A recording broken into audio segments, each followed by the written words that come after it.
नमस्कार, मैं doctor Ashish Kumar Shringi, department of drawing and painting, government college Bundi.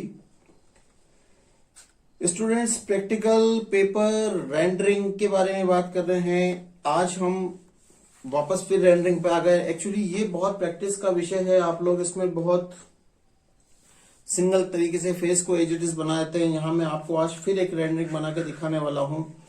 ये कंप्रेस्ड चारकोल है। आप लोग लूज चारकोल भी ला सकते हैं, पेंसिल से बना सकते हैं। कलर की कोई बाउंडेशन आपके साथ नहीं है। आज हम पिछली बार हमने एक मोटे चारकोल से बना के देखा था। केमल का आपको बहुत सिंपल चारकोल भी मिल जाएगा। ये एक्चुअली एक तरह का कोयला है जिसको कंप्रेस किया हुआ है। आज हम इसी चारकोल से एक रेंडरिंग बनाएंगे। ये भी कंप्रेस चारकोल है हमारे पास। हम जो रेंडरिंग बनाने वाले हैं उसमें हमेशा ये ध्यान में रखना चाहिए कि किस व्यक्ति का पोर्ट्रेट। आप लोगों ने कार्टून देखे होंगे, तो बहुत सारी हस्तियों के कार्टून, कैरिकेचर्स जिनको हम बोलते हैं, कार्टून में जब आप देखते हैं कि वो उन व्यक्तियों का जो चित्रण किया हुआ है वो उनकी हम शक्ल नहीं होते, या उनका बिल्कुल रिजेम्बलेंस जो है वो तो दिखता है कि ये किस व्यक्ति का है। वो व्यक्ति की पहचान तो उसमें होती है, उसका कैरेक्टर तो उसमें होता है, लेकिन वो उसकी शक्ल वैसी नहीं होती जैसा कार्टून दिखता है, लेकिन फिर भी हम उसको पहचानते हैं। यही बात रेंडरिंग में होना जरूरी है कि जिस व्यक्ति का हम पोर्ट्रेट बना रहे हैं रेंडरिंग में, उस व्यक्ति की पहचान उसमें रहे, लेकिन आप उसे अपने तरीके से व्यक्त करें। मैं इसको आपको एक उदाहरण देके समझाता हूं कि जैसे आपको एक घटना देखते हैं, आपने एक एक्सीडेंट देखा और उस एक्सीडेंट को 4 लोगों ने और भी देखा, और जब चारों लोग उस घटना का जिक्र करते हैं तो उन चारों के वाक्य, उनके बोलने का तरीका, उनका टोन, वो सब कुछ अलग होते हैं, लेकिन घटना वो ही होती है। मैं आपको उदाहरण देके समझाता हूं कि एक व्यक्ति जिसने एक बाइक का और एक कार का एक्सीडेंट देखा, वो एक घटना को व्यक्त कर रहा है। ओ, इतना भयंकर एक्सीडेंट था यार कि क्या बताऊं। इधर से जो बाइक वाला जो दौड़ से उछल गया यार, खून ही खून, लाल लाल हो गया। ऐसा ऐसा भयंकर एक्सीडेंट हो गया, वहीं का वहीं मर गया आदमी। ये एक प्रतिक्रिया थी एक व्यक्ति की। एक दूसरा व्यक्ति जब इसी घटना को जिक्र कर रहा है तो कह रहा है, अरे कुछ नहीं यार, मोटरसाइकिल वाला बहुत तेजी से चला रहा था, उधर से कार वाला एकदम से यार, दोनों भिड़ गए और वहीं का वहीं खत्म हो गया। देखिए, वही घटना है, लेकिन उस घटना को एक व्यक्ति ने इस तरीके से व्यक्त किया, दूसरे व्यक्ति ने इस तरीके से व्यक्त किया। एक तीसरे आदमी ने भी इस घटना को देखा और वो एक नए तरीके से इसको व्यक्त कर रहा है। अरे यार, तो देखते मेरे तो आंसू आ गए यार, वो जरा मोटरसाइकिल वाला गली से निकला था और कार ने क्या हिट किया यार, वही खत्म हो गया बेचारा। देखिए आप, एक ही घटना लेकिन अभिव्यक्ति बिल्कुल डिफरेंट। यही बात हमें रेंडरिंग में लेकर आनी है कि उसी एक मॉडल को आप देख रहे हैं। आपके सामने जो वस्तु चित्र रखा हुआ था फर्स्ट ईयर में, वो वही वस्तु थी जो सब देख रहे थे, लेकिन सबकी रेंडरिंग अलग अलग थी, सबका बताने का तरीका अलग था। यही बात हमने इस उदाहरण से आपको समझाया कि घटना एक थी लेकिन सबका अभिव्यक्ति अलग अलग थी। तो यहाँ पे आपके सामने जो व्यक्ति मॉडल बैठा हुआ है वो व्यक्ति एक ही है, लेकिन उसको अभिव्यक्त करने का तरीका बिल्कुल डिफरेंट होगा। तो यही बात हम यहाँ पर देखेंगे।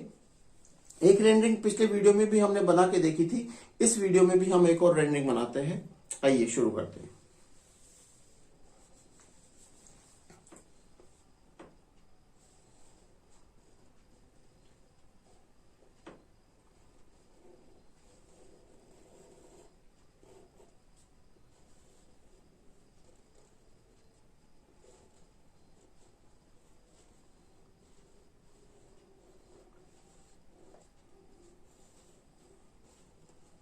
थोड़ी सी ये पिछले वीडियो में हमने जो रेंडरिंग बनाई थी वो बहुत सिंपल रेंडरिंग थी। इसको हम थोड़ा सा अलंकारिक बना रहे हैं। रेंडरिंग को अलंकारिक आप लोग समझ रहे ना, जिसमें हम वस्तु को उसके रूप से ज्यादा सुंदर बनाने का प्रयास करें, अलंकरण डालने का प्रयास करें, वो अलंकारिक कहलाती है। इस बात में हम पहले भी चर्चा कर चुके हैं। आप लोगों से ये रिक्वेस्ट है कि आप पुराने जो वीडियोस डाले हुए हैं रेंडरिंग के बारे में उनको जरूर देखें। अगर आप उनको नहीं देखेंगे तो बहुत सी चीजें हैं जो हर बार रिपीट नहीं होती, वो छूट जाती हैं। कोशिश करता हूं कि आपको अच्छे से समझाऊं, लेकिन फिर भी हर बार का समझाने का तरीका अलग होता है। तो आप अगर उनको भी देखेंगे तो आपको बहुत सारी चीजें स्पष्ट होंगी। इसको हम बिल्कुल डिफरेंट तरीके से बना रहे हैं। अभी तक हमने जितनी भी रेंडरिंग्स बनाई है उनके बनाने का तरीका और इसके बनाने का तरीका बिल्कुल अलग है। ये बिल्कुल अलंकरणात्मक तरीके से हम इस रेंडरिंग को बना रहे हैं। यहां हमने फेस को भी बिल्कुल साइड कर दिया है।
यहाँ सारी जो लाइन है वो बहुत रिदमिक है।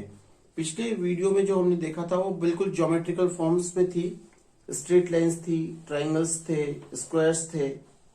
यहाँ पर जो लाइन है वो बहुत रिदमिक है और इसका मूवमेंट बहुत डिफरेंट तरीका है। तो यहाँ जो बैकग्राउंड है उसको भी हम इसी स्टाइल में ले रहे हैं। आप महसूस कर रहे होंगे इस चीज को।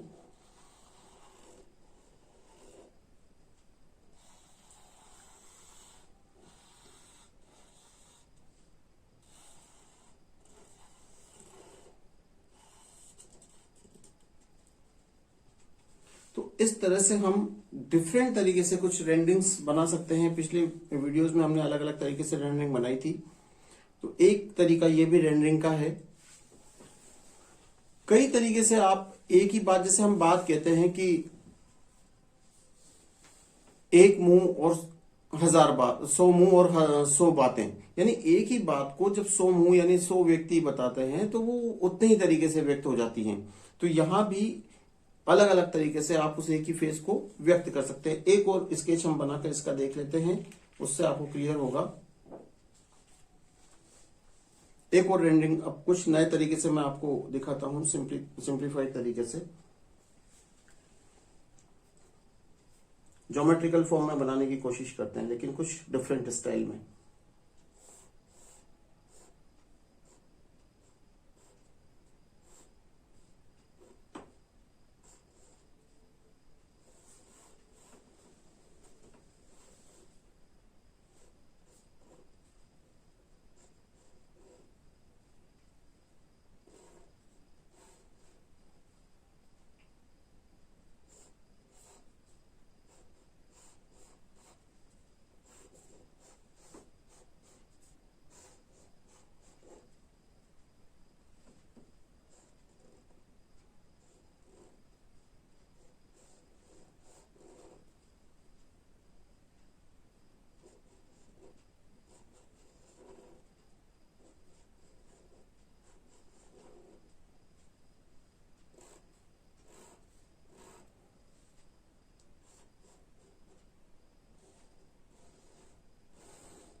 ये हम बिल्कुल डिफरेंट तरीके से बना रहे हैं रेंडरिंग को।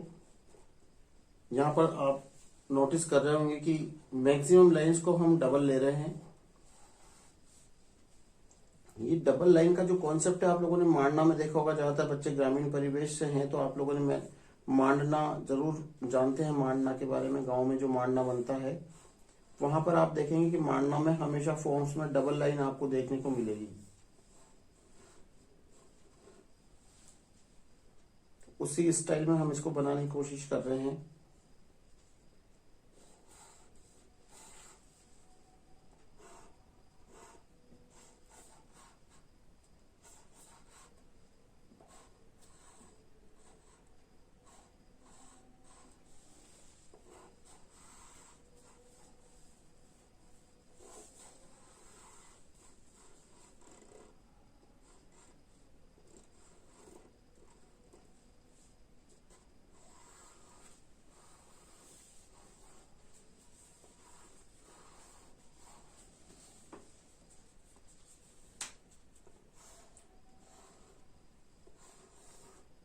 देखिए हमने साइड फेस बनाया था, उसी साइड फेस को हमने फिर फ्रंट फेस में कन्वर्ट किया है।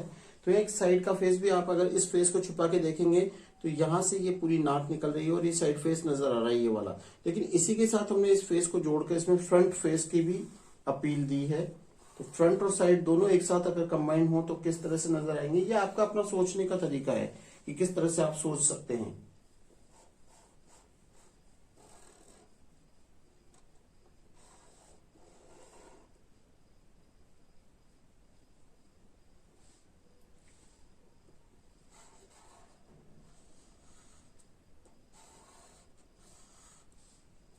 बिल्कुल सिंपल रेंडरिंग में आप लोगों को दिखा रहा हूं, लेकिन ये उतनी ही अट्रैक्टिव होगी।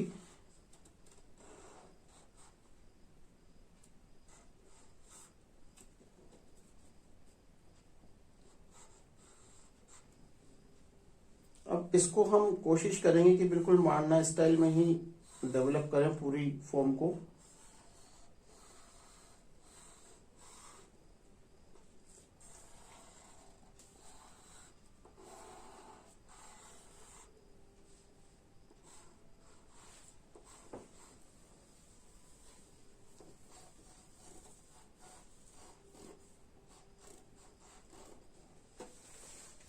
बहुत कम लाइन में हमने इसको कंप्लीट करने की कोशिश की है।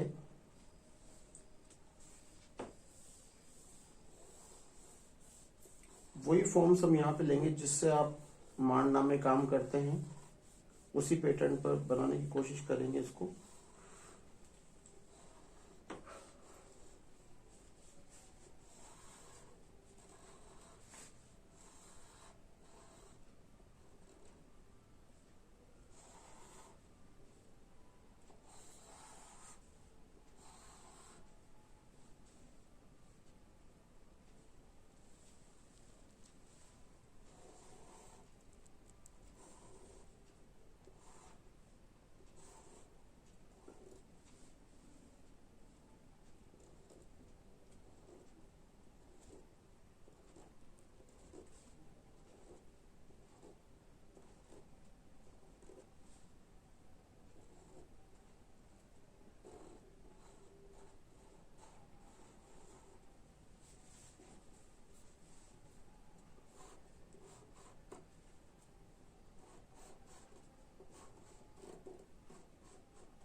उम्मीद कर रहा हूं कि आप लोग समझ पा रहे होंगे इसकी सिंप्लिसिटी को।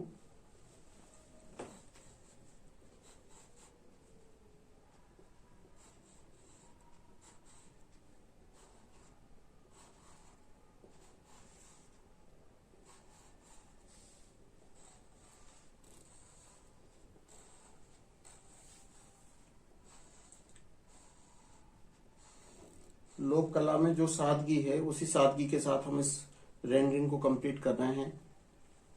बैकग्राउंड को भी उसी तरीके से हम करेंगे। इसमें बैकग्राउंड बहुत कम हमने जगह रखी है बैकग्राउंड के लिए। फॉर्म को हमने बहुत प्रोमिनेंट किया है।